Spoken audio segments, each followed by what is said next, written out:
YouTube friends.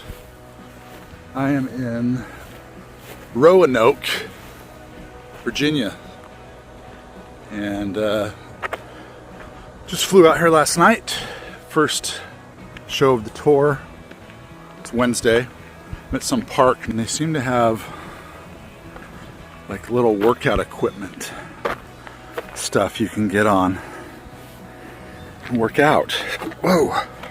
So I'm gonna try it. Oh yeah, look at that. Look at that. It's gonna work the glutes for sure. And then they've got one. They've got another one over here. And this looks like it's bench press-ish. There must be a spring in that, or else I don't know what kind of workout you're gonna get. Oh yeah, there is. There's like some kind of spring. Can't really do it with the phone in my hand. There we go. But it's hot and humid. Anyway, you guys, this should be a fun little tour. I've found really fun about going on these tours, as I've been doing them the last year or two, is running into or getting to see people I haven't seen in a long time that live in these different states that have moved away from Utah, where I'm from, where I met them. I think there's going to be a couple people coming out to shows that I'm friends with. One guy's coming out to Charlotte, North Carolina. His name's Jeff Hambone, and the story behind him is actually quite an interesting story. Back in college, I played in a band called Brother Sage. There was a band called Juice. That was Jeff's band. Then there was a band called Cinnamon Brown and the Eskimos. And if you've watched the channel for a long time, you know that I played in a band called Quinn Brown Project. And Cinnamon Brown and the Eskimos was Quinn Brown's college band, and we were all around. Jeff was in a band called Juice, and then he later formed a band called Hambone, which was like a funk blues band. Quinn Brown, or Cinnamon Brown and the Eskimos, was like a funk, almost country funk jam band.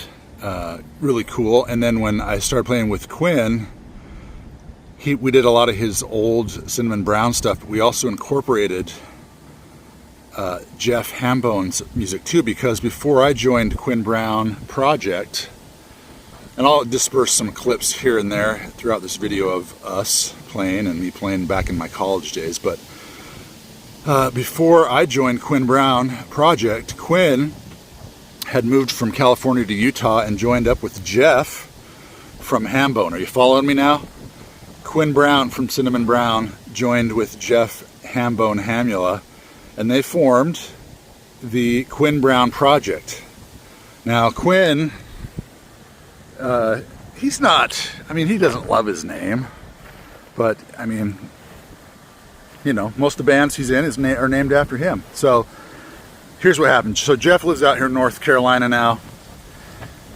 Several years ago, I don't even know how long it's been now, maybe 15 years ago, Jeff, probably longer than that, Jeff moved to North Carolina, left the Quinn Brown Project. I jumped in Jeff's spot, and I played with Quinn Brown Project for several years. We played up in Jackson and just all over Utah, more of a local thing, and we did a lot of covers and a lot of Quinn stuff. We actually did a record called Crisis Averted, which is on Spotify, and a lot of that stuff is some stuff Quinn wrote and Jeff Hamula wrote. A lot of really fun funk blues stuff and just rockin' stuff. Anyway, why am I talking about all this? The story is that as I've gone on these tours, I've like run into my old cousins I haven't seen for years, aunts and uncles, friends, people, friends of the channel that just watched my YouTube channel, which is hard to believe, that just came out and wanted to say hi, which is always awesome. I love that, meeting new people. But I haven't seen Jeff in, well, Jeff comes out to Utah a lot, so I have seen him as he's come out and stuff. And he's actually, he's the reason I bought my Fractal FM3 that I have in my studio. He let me borrow his. I loved it so much that I ended up buying a used one on Reverb. Anyway, Jeff's gonna come to the North Carolina show with his wife, and we're gonna go have dinner, catch up. And Jeff's a badass guitar player himself, plays in some bands out here as well.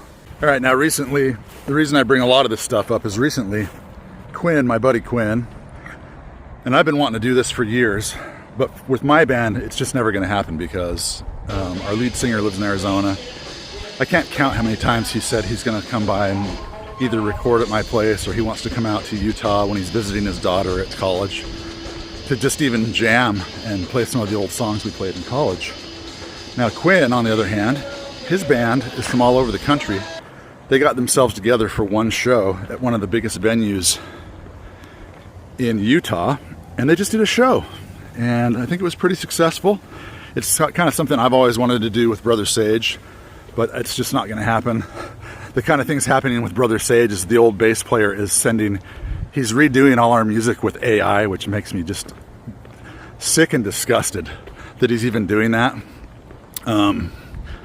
And he said he's not going to post any of it, but we'll see. I mean, it's just weird. He's actually found a voice that sounds like our old lead singer. And he's just kind of put our music into AI, into Suno with the lyrics, and he sent it to us, and it's just weird. And on the other hand, Quinn, his group got together and actually rehearsed for the show, and they're playing live music. They did this show. I guess it was really just a one-off. I'll post a couple clips of it right here.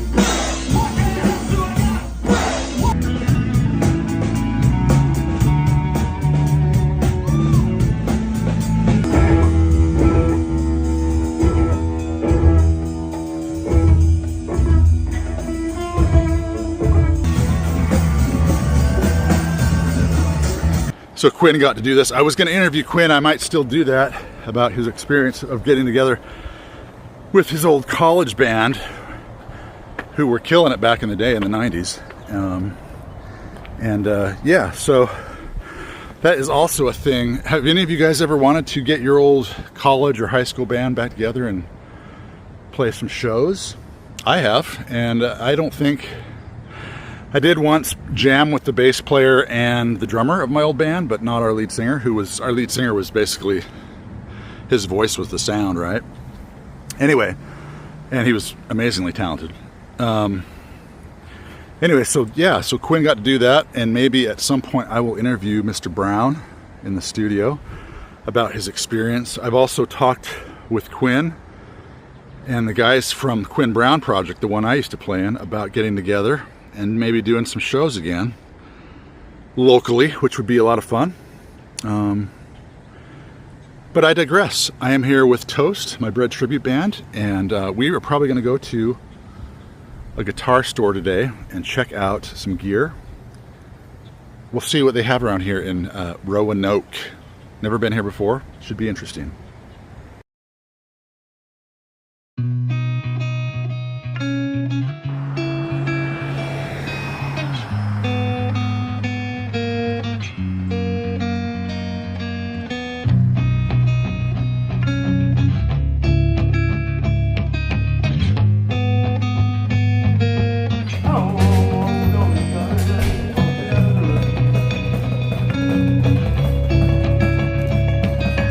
Backstage with Bob and Brett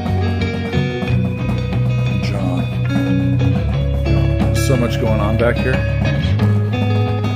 So exciting.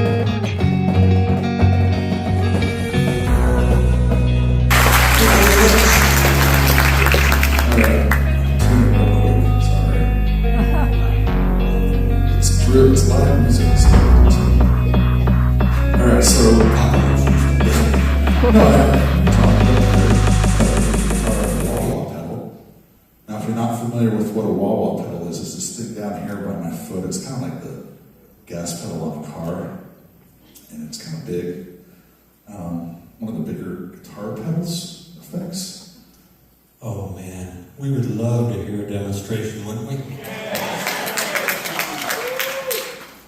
Alright, so this is kind of what it sounds like.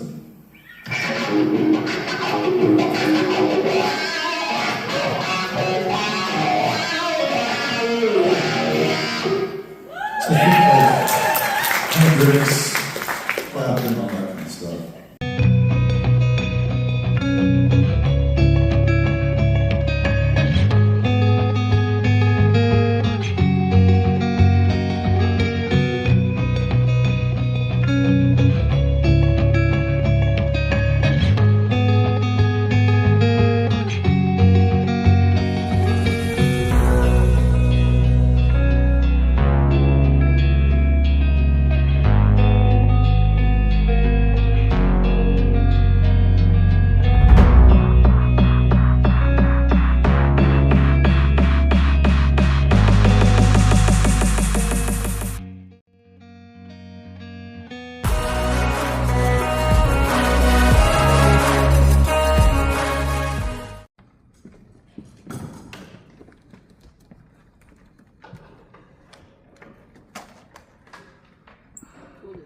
Wow, that's service. It's Aaron's favorite now. I thought I better give him what's left. Gotcha. Oh, well, I didn't see that.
back on tour. So we'll see you soon.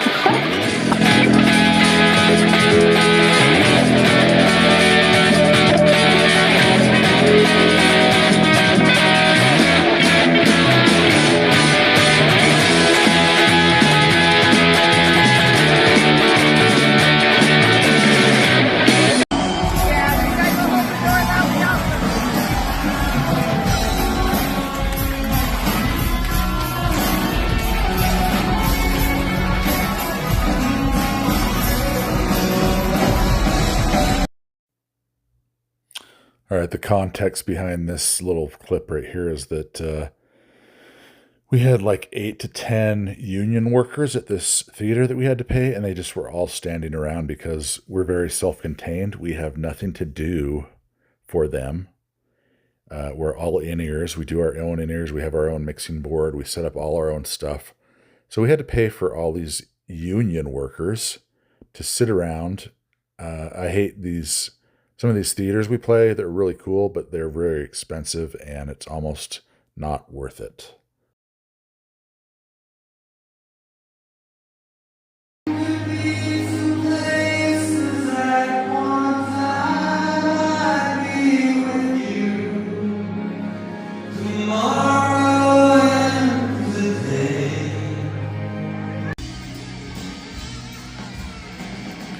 All right, so my buddy Jeff did come out to the show with his wife, and he's the one that filmed most of these clips of me playing here.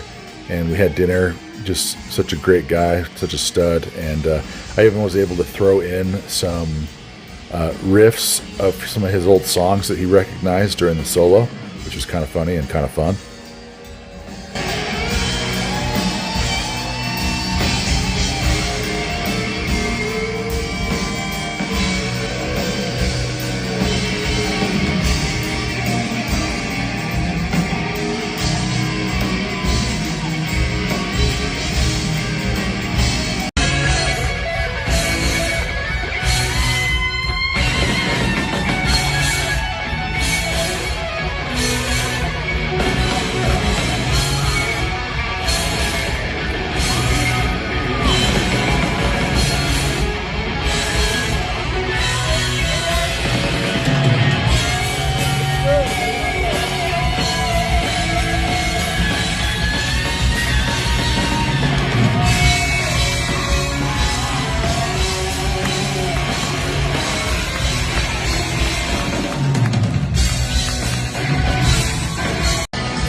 From being on the road, I've been home for a couple of days. I only have a few more days left of working my regular job, and then let me just kind of show you guys.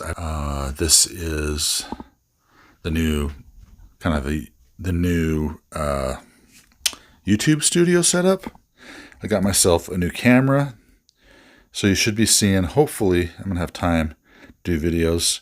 This is the new Sony FX30, and then I have another Sony camera over here for double shots. But yeah,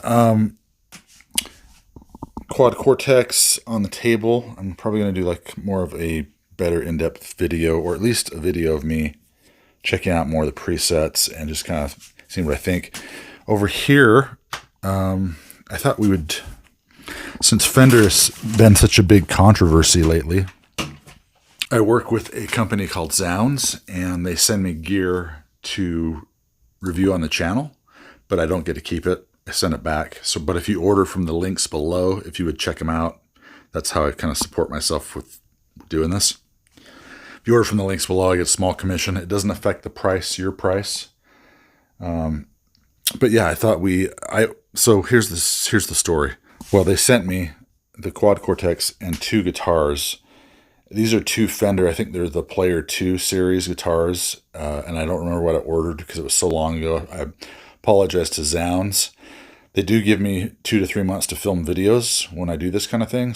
But I thought we'd unbox these Fenders and just my first impressions of the quality of fresh out of the box Fenders from the factory from Zounds on this video at the end here. So let's do it.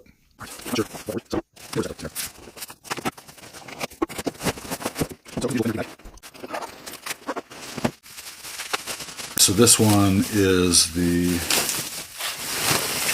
Telecaster.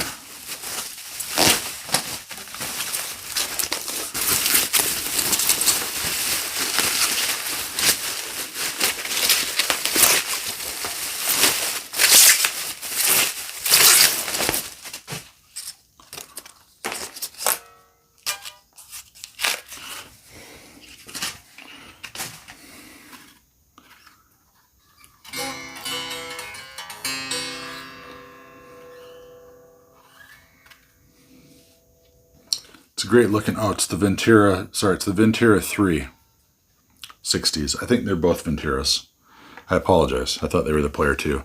Yeah, so this is a Ventura 3 60s. The knob's loose, so that needs to be tightened.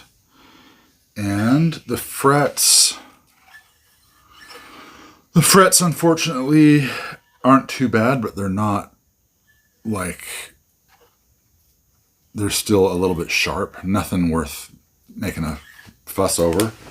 But compared to this slit guitar, which was only $300. These are perfectly polished frets. They aren't sharp at all. They're very smooth, almost like rolled edges. And same with this Harley Benton Strat that's behind me. Perfect fret ends.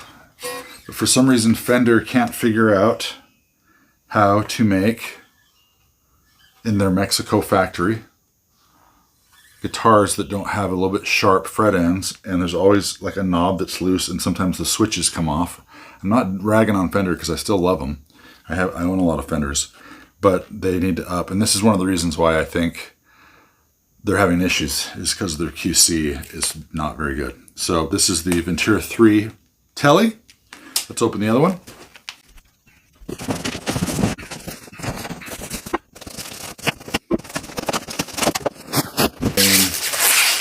Like a burst, just like the Telly was. And just single coil.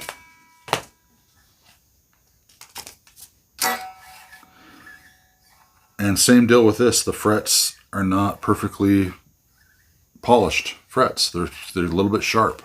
Not enough that it bugs me, but it's enough that I can tell a difference between these less expensive guitars than Fender. This is the 50s Ventura 3 Strat. So yeah, QC, knobs feel fine, switch is fine, everything looks fine, looks like a Strat. So no complaints there about it. But yeah, you know, so I just thought with this whole Fender thing going on, I thought we'd unbox these real quick and just talk about that. How Fender is still in the throes of pretending like they're not suing other companies for the Strat body shape, but they are doing that, I guess. I just watched Phil McKnight's video about it. He talked about it. And also I think, who else posted about it? Somebody else that I watched posted about Fender CEO giving a speech.